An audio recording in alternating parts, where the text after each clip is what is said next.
నమస్కారం. అప్టేక్ జాబ్స్కి స్వాగతం. ఇవాళ మనం చర్చించుకోబోయే కరెంట్ అఫైర్ అంశం అబార్షన్ రైట్స్ వర్సెస్ ఎథిక్స్. గర్భస్రావం, ఈ అబార్షన్ అనేది ఒక మహిళ యొక్క హక్కుకి సంబంధించింది. తన యొక్క సొంత నిర్ణయం మీద ఆధారపడి ఉంది. కాకపోతే ఇక్కడ కొన్ని ఎథికల్ ఇష్యూస్ కూడా వస్తున్నాయి. ఎందుకంటే లోపల ఉన్నది ఒక వెంట్రుకో లేదా ఏదో ఒక విధంగా వచ్చిన ఒక చిన్న గడ్డ కాదు, అది ఒక ప్రాణం. ఆ ప్రాణాన్ని తీయొచ్చా లేదా అనేది ఒక ఎథికల్ ఇష్యూ. కానీ ఎట్ ద సేమ్ టైం అనుకోని కారణాల వల్ల అవ్వచ్చు, లేదు వాళ్ళ యొక్క ఫ్యామిలీ రీజన్స్ వల్ల అవ్వచ్చు, లేదా మరే ఇతర కారణం వల్ల అయినా, లేదా అనారోగ్య పరిస్థితుల వల్ల అయినా సరే అబార్షన్ అనేది జరగచ్చు. మరి ఇంతకీ ఇప్పుడు సుప్రీంకోర్టు దీనికి సంబంధించి ఏమని తీర్పునిచ్చింది? Whether abortion is legal or illegal, whether it's ethical or non ethical. ఈ అంశానికి సంబంధించి పూర్తి వివరాలు మనం ఈ వీడియోలో తెలుసుకోవడానికి ప్రయత్నిద్దాం. అసలు ఈ టాపిక్ ఎందుకు వార్తల్లోకి వచ్చింది? Why abortion versus ethics has been in the news అని గమనిస్తే, recently in a landmark judgment, the Supreme Court of India allowed abortions up to 24 weeks for all women, including unmarried women. మహిళలందరికీ కూడా 24 వారాలు అంటే సుమారు 6 నెలలు వచ్చేంత వరకు కూడా అబార్షన్స్ చేయించుకోవచ్చు వాళ్ళు కావాలి అనుకుంటే అని సుప్రీంకోర్టు తీర్పునిచ్చింది. అండ్ రిమెంబర్, ఇది ఒక చారిత్రాత్మకమైన తీర్పు. ఇంతకుముందు ఎప్పుడు కూడా 6 weeks అనేది అలౌ చేయలేదు. And it's also for unmarried women. అందుకని ఇది ఒక హిస్టారికల్ జడ్జ్మెంట్. కాకపోతే ఎప్పుడు మంచి చేద్దామని ప్రయత్నించినా ఆ మంచి కొన్నిసార్లు మంచిగా కాకుండా కూడా పోవచ్చు, కొన్నిసార్లు అది చెడు కూడా అవ్వచ్చు. సో ఇప్పుడు అబార్షన్ అన్నప్పుడు మనం ఇందాకే అనుకున్నట్టుగా మనం ఏ వెంట్రుకనో లేదు ఏదైనా అడ్డుపడితే దాన్ని తీయట్లేదు, ఒక లోపల ఉన్న చిన్న ప్రాణాన్ని తీసేస్తున్నాం. అందుకే అక్కడ ఎథికల్ ఇష్యూస్ రేజ్ అవుతున్నాయి. And that's why now we'll go deep into this topic. So obvious question, అసలు ఇంతకీ ఈ డిబేట్ ఎందుకు జరుగుతుంది? And why is there a discussion on this abortion issue అని గమనిస్తే, there is a debate over abortion rights and the ethical dilemma. వాటికి గల కారణాలు issues with respect to women's right. ఒక మహిళ గర్భం దాల్చాలా లేదా అనేది ఆ మహిళ యొక్క ఇష్టం, అది తనకున్న స్వేచ్ఛలో ఒక భాగం. అంటే it's her right to decide whether to have a baby or not.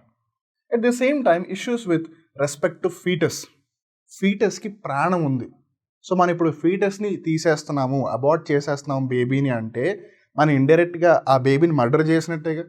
So అప్పుడు ఆబ్వియస్లీ ఎథికాలిటీ అనేది వస్తుందిగా. ఎందుకంటే మనం తెలియకుండా చేస్తే దాన్ని తప్పిదమో ప్రమాదమో అని ఏదో ఒక విధంగా చెప్పచ్చు, కానీ మనం తెలిసి తీసుకుంటున్న నిర్ణయం అది. అందుకని అక్కడ ఎథికాలిటీ అనేది వస్తుంది. Issues with respect to society in general. మన ఇండియాలో వివిధ కారణాల వల్ల అబార్షన్స్ అయినా సరే ఒకసారి గర్భస్రావం జరిగింది అంటే దానికి చాలా నెగిటివ్ కానోటేషన్స్ వచ్చేస్తాయి. ఓ ఆవిడికి గర్భస్రావం అయిందంట, ఆవిడ బేబీని అబార్ట్ చేసేసిందంట అని సొసైటీలో వాళ్ళని డిస్రెస్పెక్ట్ చేస్తారు. అందుకని మళ్ళీ ఈ సొసైటల్ రెస్పెక్ట్ అనే అంశం కూడా బయటకు వస్తుంది. And that's why there is this issue. So firstly మనం ఇప్పుడు మహిళల యొక్క హక్కులు అనే అంశాన్ని దృష్టిలో పెట్టుకుని చర్చించుకుందాం. Women's right over her body. A woman's right over her body has been advocated as a premise for freedom. మన భారత రాజ్యాంగంలో ఆర్టికల్ 21 లేదు, తెలుగులో అయితే 21వ ప్రకరణ అంటారు. ఆర్టికల్ 21 అనేది రైట్ టు లైఫ్ అనే అంశం గురించి ప్రస్తావిస్తుంది. అలానే ఆర్టికల్ 19 రైట్ టు ఫ్రీడమ్ అనే అంశం గురించి ప్రస్తావిస్తుంది. సో ఇప్పుడు స్వేచ్ఛ అలానే తన జీవితానికి సంబంధించిన హక్కు నిర్ణయాలన్నీ కూడా తను తీసుకునే అధికారం ఆర్టికల్ 21 ఇస్తుంది. సో తన బాడీకి సంబంధించింది కాబట్టి తన బాడీకి సంబంధించిన డెసిషన్స్ ఆ మహిళ తీసుకోవచ్చు అనేదే దాని యొక్క ముఖ్య అర్థం. One cannot force a woman to bear a child in her womb and give birth to a child if she does not want to do so for various reasons.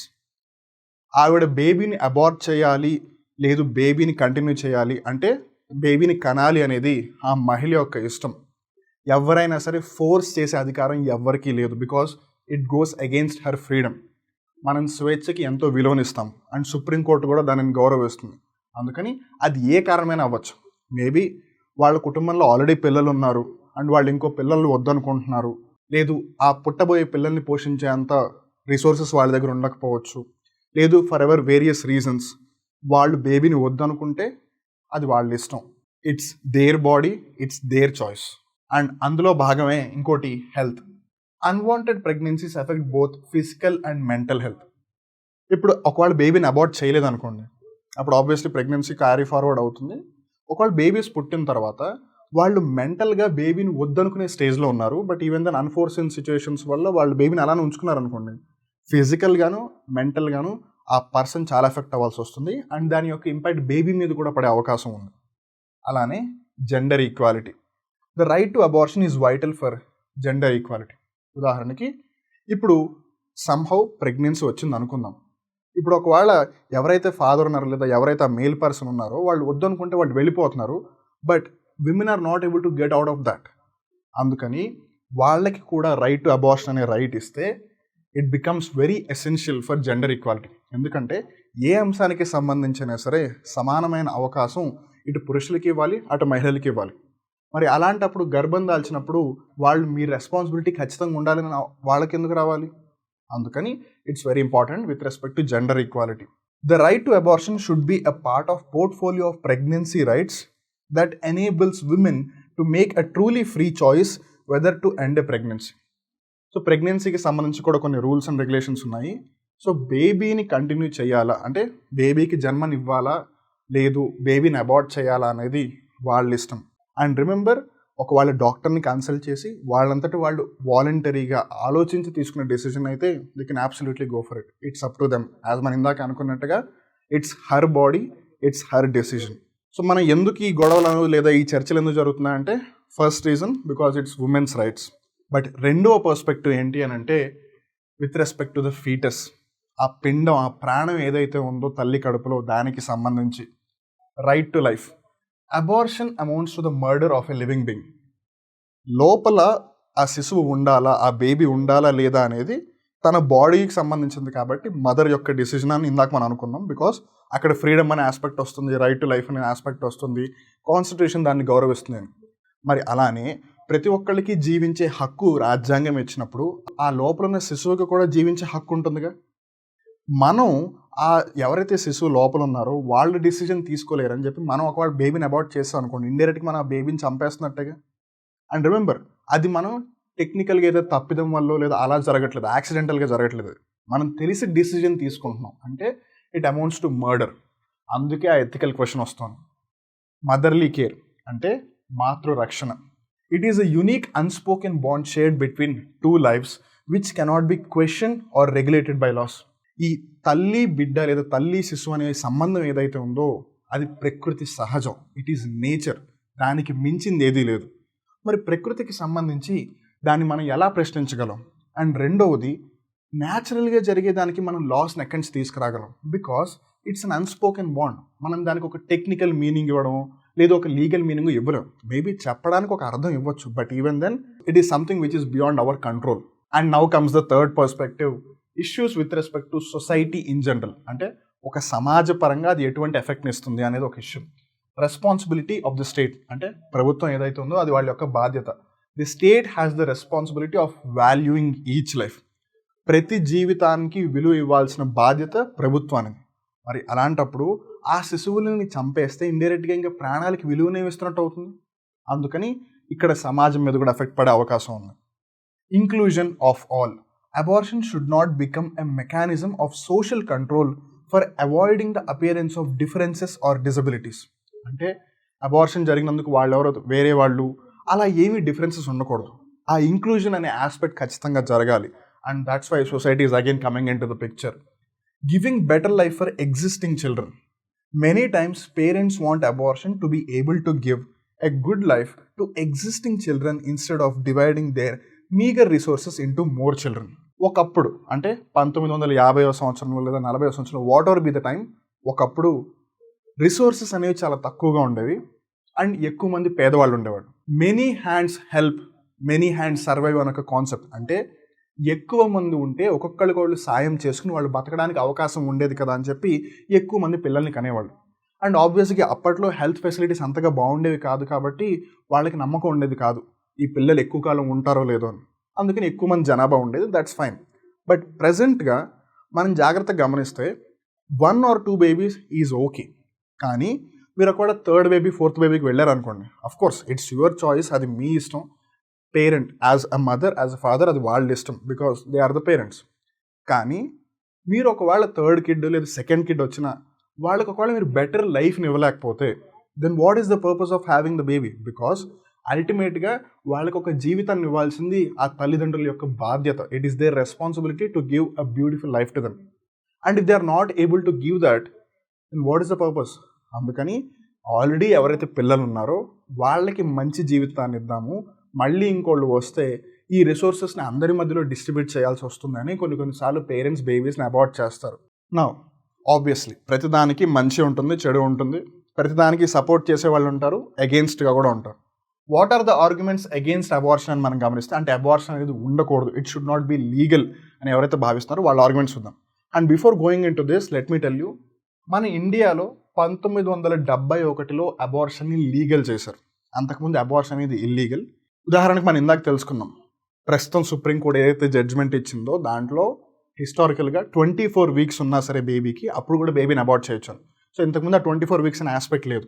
So even then ఈ 1971లో అబార్షన్ని ఒక రకంగా legal చేసినప్పుడు అప్పటి నుంచి అసలు abortion అనేది legal చేయకూడదని, అంటే బేబీ ఒకసారి ఫామ్ అయిందంటే ఖచ్చితంగా వాళ్ళని చంపకూడదు అనే పర్స్పెక్టివ్లో మాట్లాడుతున్నారు వాళ్ళు. Abortion is not viewed by some as liberating but rather as a way for society not to క్యాటర్ to women's needs. అంటే మహిళలకి సంబంధించి అది వాళ్ళ యొక్క బాధ్యత, సో వాళ్ళని చంపే అవకాశం, అధికారం ఎవరికి లేదు అని. Women don't need free abortion access but there needs for financial and social survival as mothers or what they need for equality.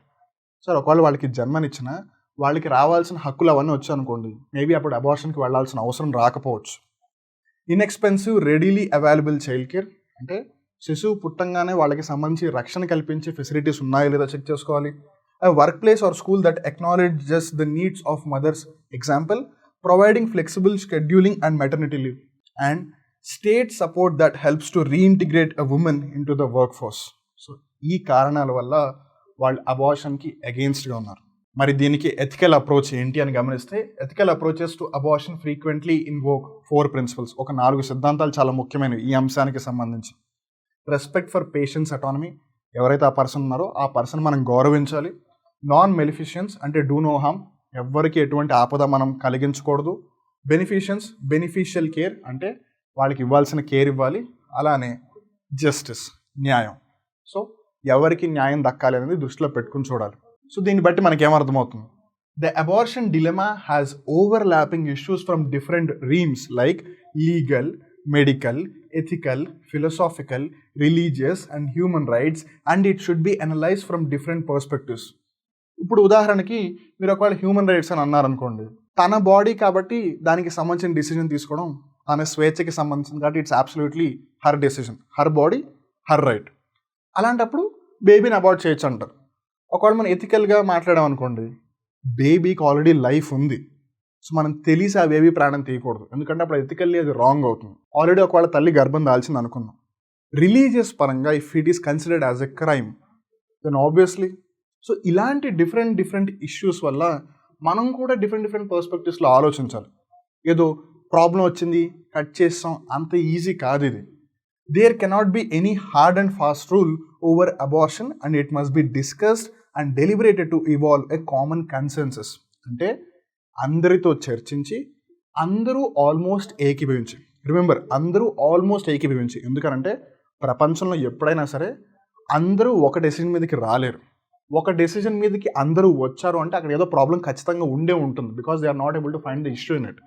అందుకని ఈ అబార్షన్ అనేది ఇన్ని డిఫరెంట్ కోణాల్లో ప్రాబ్లమ్స్ ఉన్నాయి కాబట్టి వాటికి సంబంధించి మనం చాలా జాగ్రత్తగా ఆలోచించాలి, దానికి సంబంధించి అందరితోనూ చర్చించాలి. But whatever be the perspective, as of now మనం లా ఆఫ్ ద ల్యాండ్ని పాటించాలి. సో లా ఆఫ్ ద ల్యాండ్ ప్రకారం సర్వోన్నత న్యాయస్థానం సుప్రీంకోర్టు కాబట్టి మనం ఆ జడ్జ్మెంట్ ప్రకారం వెళ్దాము. సో యాజ్ ఆఫ్ నో 24 వారాలకు పాటు abortion is legal, it is allowed by the supreme court. ఇక్కడితో ఇవాళ కరెంట్ అఫైర్ ఎపిసోడ్ ముగుస్తుంది. మళ్ళీ ఇంకో రోజు ఇంకో కొత్త కరెంట్ అఫైర్ ఎపిసోడ్లో కలుద్దాం. అప్పటి వరకు చూస్తూనే ఉండండి అప్టేక్ జాబ్స్. ఇలాంటి ఆసక్తికరమైన వీడియోలు మీరు మళ్ళీ చూడాలి అనుకుంటే మా అప్టేక్ జాబ్స్ యూట్యూబ్ ఛానల్ని సబ్స్క్రైబ్ చేసి ఆ బెల్ బటన్ని ప్రెస్ చేయండి. మీరు గ్రూప్ 1, గ్రూప్ 2, గ్రూప్ 4 లాంటి పరీక్షలకి సన్నద్ధం అవుతున్నారా? ఇలాంటి సబ్జెక్టులకి సంబంధించిన విషయాలు మీకు ఎక్కడా తెలియట్లేదా? అయితే మీకు వన్ స్టాప్ సొల్యూషన్ మా అప్టేక్ జాబ్స్. ప్లేస్టోర్ నుండి యాప్ని డౌన్లోడ్ చేసి మొబైల్ ఫోన్స్లో ఇన్స్టాల్ చేసుకోండి. కొత్త విషయాల్ని డీటెయిల్గా తెలుసుకోండి. నేను మీ సాయి వివేక్, సైనింగ్ ఆఫ్.